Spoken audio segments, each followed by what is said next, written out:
Chers Africains, au nom des efforts que nous déployons, nous tous, grâce aux réseaux sociaux, nous voudrons vous dire merci et vous saluer. Aujourd'hui, nous allons nous prononcer sur le cas de Mugabe en Zimbabwe. Il y a eu un coup d'État, le premier du genre, qui n'a pas de nom. Mais en fait, ce n'est pas un coup d'État. Souvenons-nous, le dernier passage de Muammar Kadhafi à l'ONU sur le fait de la colère, de ce que le monde entier fait vivre à l'Afrique, il a déchiré la charte de l'ONU. C'était là qu'il ne fallait pas qu'il commette.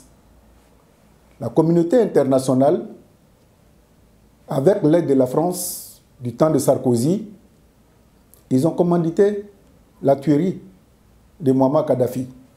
Aujourd'hui, les conséquences sont dramatiques en Libye. Nos frères sont devenus des esclaves. Ceux qui pensent qu'en passant par la Libye pour atteindre l'Europe, vivent les pires moments de leur vie. Et si Kadhafi n'était pas mort, est-ce que cela allait arriver aujourd'hui? On ne peut pas mettre de l'ordre en Libye. Récemment, la dernière Assemblée générale de l'ONU, le vieux Mugabe a tenu des propos très durs, mais allant dans le sens de l'honneur et de la dignité de l'Afrique. À sa sortie, il a été violemment pris en partie par quelques Américains qui, pour eux, un président noir n'a pas le droit d'indexer l'ONU, encore moins leur idole, leur président Trump. Mais Mugabe a parlé. Depuis que le président Mugabe a parlé, il était dans le cyclone de la communauté internationale. Comment faire pour le destituer, eux pour le tuer?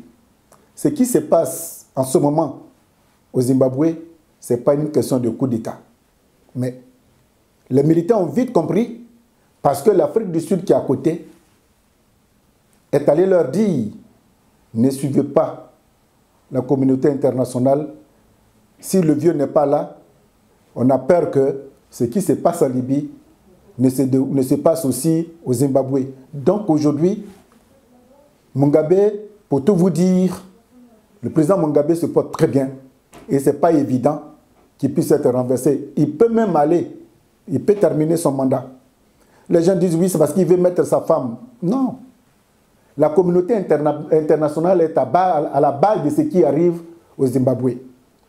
Et je ne comprends pas pourquoi M. Alassane Ouattara, qui est venu au pouvoir dans les conditions que tout le monde sait, il a marché sur des corps, il a nagé sur du sang, avec la complicité de la France, de Sarkozy, pour être au pouvoir aujourd'hui, qui ne fait rien dans son pays.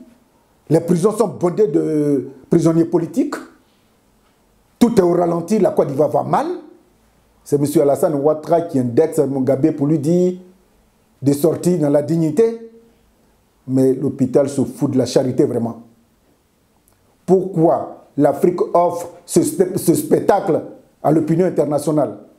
J'aimerais bien que ce soit quelqu'un d'autre qui donne des leçons de morale au président Mugabe, mais pas le président Alassane Ouattara de Côte d'Ivoire, dont on sait les conditions dans lesquelles il est venu au pouvoir. Mais un peu de bon sens, mon Dieu. J'ai dit bien un peu de bon sens. Un peu de bon sens, M. Ouattara. Un peu de bon sens. M. Gbagbo Laurent est où? Blé Goudé, il est où? Madame Gbagbo est où? Excusez-moi si je lève le ton.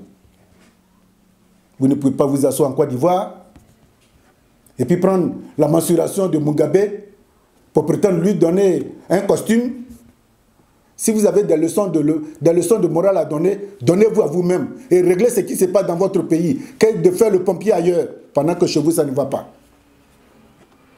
Vous-même, vous savez très bien ce qui est à la base, ce qui sous-tend le désordre que, si les Zimbabwéens n'avaient pas compris très tôt, le désordre qui allait se passer au Zimbabwe après Mugabe, même si Mugabe passe 50 ans, mais s'il met de l'ordre, s'il y a la quiétude dans son pays, votre problème, il est où?